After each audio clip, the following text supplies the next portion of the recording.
Alright guys, welcome back. So now we're going to go ahead and do a video on the famous GoPro time lapse. And before you start shooting, you're really going to want to play around with your settings. And for the record, time lapse is not a video, it's just a ton of pics, a bunch of JPEGs.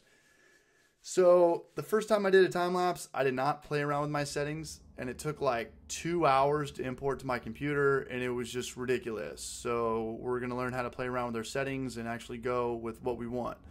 And just a couple notes for a time lapse: you're going to want to make sure your battery is completely charged, you have enough gigabytes of storage, and most importantly, you have a tripod or a clamp or anything that keeps the camera from moving. If the camera moves, you have to do it all over again.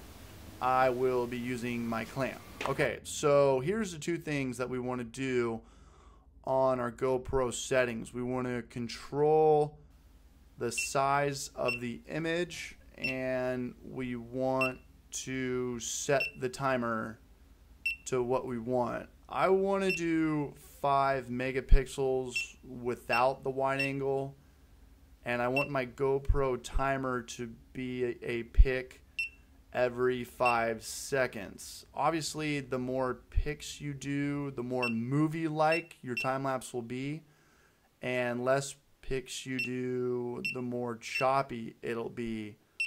But maybe you want choppy, maybe you're going for choppy, so play around with the timer.